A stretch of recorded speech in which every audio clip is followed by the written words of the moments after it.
बिस्मिल्लाहिर्रहमानिर्रहीम। ये नेक्स्ट हमारे पास है जी नेक्स्ट पार्ट हमारे पास जो है वैक्यूम का कि डिफरेंट फिजिकल सिचुएशन के ऑब्जेक्टिव्स क्या हैं जो वैक्यूम से क्रिएट करते हैं और उनकी एप्लीकेशन क्या है। सबसे पहले फिजिकल सिचुएशन, अगर हमारे पास लो प्रेशर हमने अचीव किया है तो उसका मकसद क्या है, मतलब ऑब्जेक्टिव क्या है। उसका ऑब्जेक्टिव हमारे पास है कि हम प्रेशर डिफरेंस अचीव करना चाहते हैं और उसकी एप्लीकेशन क्या है। क्या एप्लीकेशन उसके हम होल्डिंग अप्लाई कर सकते हैं, फिल्टरिंग कर सकते हैं, ठीक है जी, अपलिफ्टिंग कर सकते हैं। ये डिफरेंट उसकी एप्लीकेशन है लो प्रेशर की कि लो प्रेशर हम क्यों अचीव करते हैं। उसके बाद है लो मॉलिक्यूलर डेंसिटी। अब लो मॉलिक्यूलर डेंसिटी का क्या मतलब है, उसके जो है ऑब्जेक्टिव्स क्या हैं। अब अगर मॉलिक्यूलर डेंसिटी हमारे पास लो है तो उसका ऑब्जेक्टिव क्या हो सकता है कि हम जो डिसॉल्व गैस है उसको जो है हम रिमूव करना चाहते हैं, जो गैस है हमारे पास मौजूद उसको हम जो है रिमूव करना चाहते हैं। उसके बाद डिक्रीज एनर्जी ट्रांसफर, जो एनर्जी ट्रांसफर है उसको हम डिक्रीज कर सकते हैं, उससे हम जो है वो लो मॉलिक्यूलर डेंसिटी से। और उसके बाद हम ड्राइंग कर सकते हैं, इसे खुश्क कर सकते हैं। थर्मल और इलेक्ट्रिकल इंसुलेटर्स के लिए जो है वो लो मॉलिक्यूलर डेंसिटी जो है वो चाहिए होती है। उसके बाद large MFP, large mean free path, वो हम क्यों जो है वो करते हैं जी, कोलिजन से बचाव के लिए, अवॉइड कोलिजन। उससे कोलिजन जो है वो अब मेन फ्री पाथ ज्यादा होगा तो जाहिर सी बात है कोलिजन नहीं होगा गैसेस के दरमियान में। उसके वो यूज कहां पे होता है कि टीवी में, सीआरओ में, कि टीवी और सीआरओ की जो रेज आ रही हैं वो डिस्टॉर्ट नहीं हो आपस में, तो इसके लिए हम जब यूज करते हैं ये इसकी हमारे पास जो है वो एप्लीकेशंस हैं। उसके बाद हमारे पास है जी, हमने पढ़ना है कि nature of residual gases in vacuum system. किसी भी वैक्यूम सिस्टम में हमारे पास रेसिडुअल गैसेस की जो है वो नेचर कैसी होती है। सबसे पहले एक पॉइंट आपको बता दूं कि नंबर डेंसिटी जो है हमारे पास किसी भी गैस की वो प्रेशर के डायरेक्टली प्रोपोर्शनल होती है। प्रेशर जैसे जैसे बढ़ेगा नंबर डेंसिटी भी बढ़ेगी, प्रेशर कम होगा नंबर डेंसिटी कम होगी, वहां से गैस जो है वो निकलती चली जाएगी। प्रेशर जो है वो बढ़ेगा तो नंबर डेंसिटी भी हमारे पास बढ़ेगी, तो नंबर डेंसिटी ऑफ गैस हमारे पास जो है प्रेशर के डायरेक्टली प्रोपोर्शनल होती है। सबसे पहले हमारे पास ये नेचर रेसिडुअल गैस की जो किसी भी वैक्यूम सिस्टम में मौजूद होती है। उसके बाद हमारे पास है कि किसी भी वैक्यूम सिस्टम में जो हमारे पास गैस मौजूद होती है, जब वहां पे हम प्रेशर को डिक्रीज करते हैं तो गैस की जो कंपोजिशन है उसको मॉडिफाई कर देती है, वो मॉडिफाई कंपोजिशन ऑफ गैस, उस गैस की कंपोजिशन को जो मॉडिफाई कर देती है, ठीक कर देती है। क्योंकि जैसे जैसे वहां से जो हमारे पास मॉलिक्यूल्स जो है एक्सट्रैक्ट होते चले आएंगे, निकलते चले जाएंगे, तो उस गैस की जो कंपोजिशन है, स्ट्रक्चर है, वो हमारे पास जो वो ठीक होता चला जाएगा, वो एक जो है वो मॉडिफाई होता चला जाएगा। उसके बाद हमारे पास है कि लो प्रेशर पे हमारे पास जो वॉल ऑफ द चैम्बर है उसके साथ जो गैसेस मॉलिक्यूल्स हैं वो डिसॉल्व होते चले जाते हैं। डिसॉल्व होने का क्या मतलब है, डिसॉल्व होने का ये मतलब है कि एक तो एब्जॉर्ब हुए उसमें चले गए, डिसॉल्व होने का मतलब वहां से डिटैच हो रहे हैं, वहां से निकल रहे हैं, एमिट हो रहे हैं, उसे हम डिसॉल्व होना कहते हैं, ठीक है जी।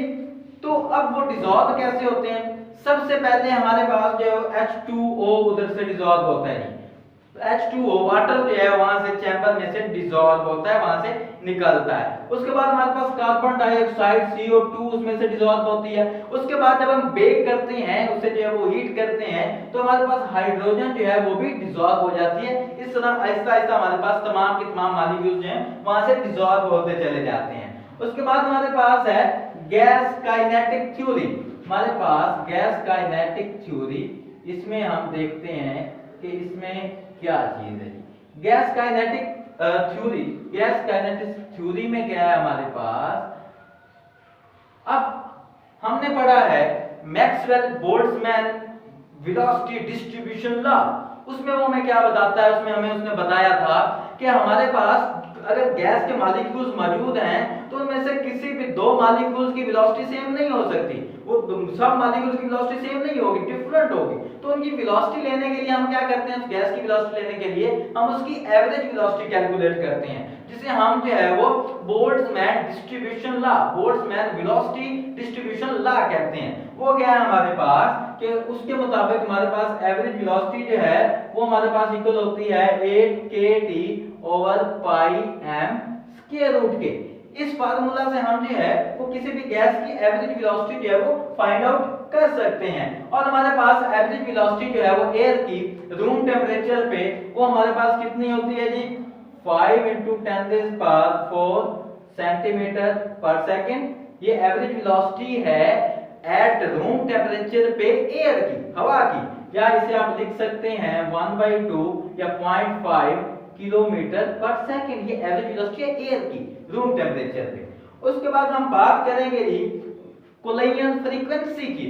अब कोलिजन फ्रीक्वेंसी क्या है? कोलिजन फ्रीक्वेंसी हमारे पास the number of collisions in a second है, जिसे हम Z से डिनोट करते हैं। Collision frequency is the number of collisions in a 1 second of gas molecule is called collision frequency, which is denoted by Z। उसे Z से denote किया जाता है। तो वो हमारे पास जो है वो कोलिजन फ्रीक्वेंसी को हम फाइंड आउट करने के लिए हमें वॉल्यूम की जरूरत पड़ेगी। तो वॉल्यूम हमारे पास जो है वो इक्वल होता है n पाई d square into average velocity. ये कब है हमारे पास, ये पहले आप समझिए कि हमारे पास फर्ज करें, let us consider we have a molecule which is moving toward another molecule. जब वो मूव कर रहा है then there is a probability to collide with this molecule. तो हमारे पास प्रोबेबिलिटी है कि हमारा ये मॉलिक्यूल जो है मूविंग मॉलिक्यूल दूसरे मॉलिक्यूल के साथ जाके कोलाइड करेगा। तो तब हमारे पास अगर दो मॉलिक्यूल्स हैं किसी भी सिस्टम में मौजूद हैं, उनका वॉल्यूम हमारे पास n पाई d square into v average velocity के इक्वल होगा। इसमें n हमारे पास जो है वो नंबर डेंसिटी है उस गैस मॉलिक्यूल्स की, पाई d स्क्वायर ये हमारे पास क्रॉस सेक्शनल एरिया है, और v जो है उसकी एवरेज वेलोसिटी है। ठीक है, ये हमारे पास वेलोसिटी है।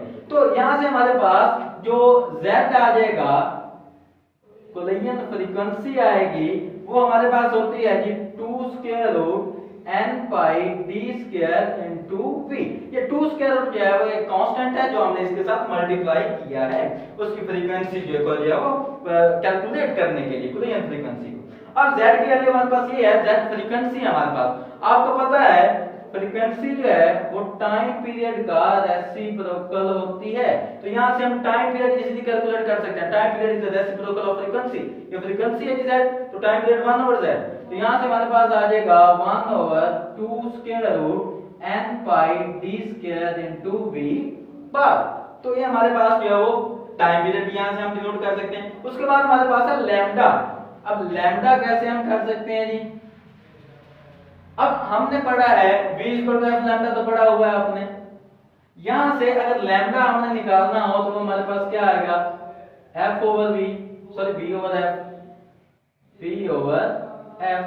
तो यहां पे हमारे पास अगर हम यहां पे लैम्डा जो हमारा मीन फ्री पाथ है उसे हम कैलकुलेट करना चाहें तो वो भी हम कर सकते हैं। तो लैम्डा हमारे पास आएगा, हमारे पास वेलोसिटी जो है यहाँ पे v बार है और फ्रीक्वेंसी जो है हमारे पास z है, कोलिजन फ्रीक्वेंसी। तो हम जो है वो यहाँ पे अगर पुट कर दें इसकी वैल्यू v बार और z की वैल्यू पुट कर दो तो हमारे पास 2 स्क्वायर रूट n पाई d स्क्वायर इनटू v बार से v बार कैंसिल हो जाएगा।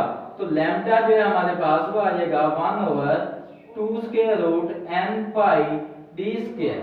तो ये हमारे पास जो है वो लैम्डा आ जाएगा, वेवलेंथ आ जाएगी, मीन फ्री पाथ आ जाएगा। ठीक है जी। तो अब जो है मीन फ्री पाथ या लैम्डा जो है हमारे पास ये इनवर्सली प्रोपोर्शनल होगा प्रेशर के। वो कैसे? ये देखें लैम्डा जो है वो कहता है हमारे पास, क्योंकि हमने पढ़ा है कि हमारे पास नंबर डेंसिटी जो है n वो प्रोपोर्शनल है प्रेशर के, ऐसे है जी।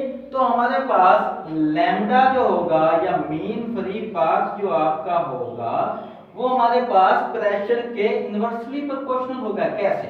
अब ये देख, अब नंबर डेंसिटी जो है वो बढ़ेगी तो प्रेशर जो है बढ़ेगा।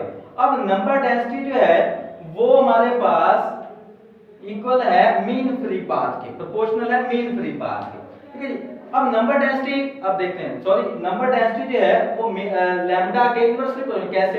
नंबर डेंसिटी जैसे जैसे बढ़ेगी तो लैम्डा हमारा कम होगा, वो successive distance between successive collision जो वो कम होगा। अगर गैस की नंबर डेंसिटी बढ़ रही है, अगर नंबर डेंसिटी कम हो रही है तो डिस्टेंस बिटवीन सक्सेसिव कोलिजन जो है वो हमारे पास ज्यादा होगा अगर नंबर डेंसिटी कम हो रही है। तो इस हिसाब से हमारे पास नंबर डेंसिटी जो है वो इसके इनवर्सली प्रोपोर्शनल है। तो इसी तरह हमारे पास लैम्डा जो है वो प्रेशर के भी इनवर्सली प्रोपोर्शनल होगा मीन फ्री पाथ। कैसे? अगर प्रेशर हमारे पास कम हो रहा है, नंबर डेंसिटी कम हो रही है जी, नंबर डेंसिटी कम हो रही है, इसका क्या मतलब है कि लैम्डा हमारे पास मीन फ्री पाथ उसका जो है वो बढ़ रहा है। अगर नंबर डेंसिटी बढ़ रही है, नंबर डेंसिटी बढ़ रही है, प्रेशर बढ़ रहा है, नंबर डेंसिटी बढ़ रही है, नंबर डेंसिटी बढ़ रही है तो इसका क्या मतलब है, मॉलिक्यूल्स, गैस के मॉलिक्यूल्स बढ़ रहे हैं, गैस के मॉलिक्यूल्स बढ़ रहे हैं तो उनके दरमियान सक्सेसिव रिएक्शन का डिस्टेंस जो है वो हमारे पास कम हो रहा है, ठीक है जी। तो हमारे पास लैम्डा कम हो रहा है, इस तरह हमारे पास लैम्डा जो है वो प्रेशर के इनवर्सली प्रोपोर्शनल है।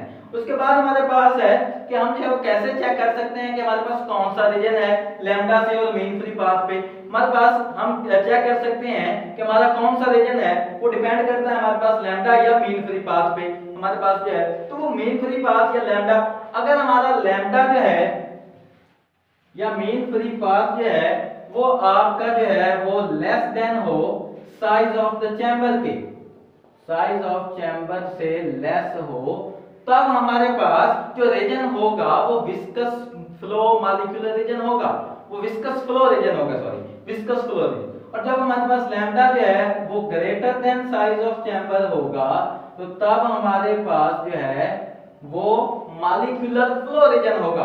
और एक थर्ड हमारे पास कंडीशन है, लैम्डा अगर equal to size of chamber हो जाए तो तब हमारे पास कौन सा रीजन होगा जी, तब हमारे पास ट्रांजिशन रीजन होगा। कौन सा जी, ट्रांजिशन रीजन। तो ये हमारे पास तीन तरह के रीजन हैं, तो ये सारे रीजन हमारे पास डिपेंड कर रहे हैं मीन फ्री पाथ और लैम्डा। तो ये था हमारे पास the method of experimental physics.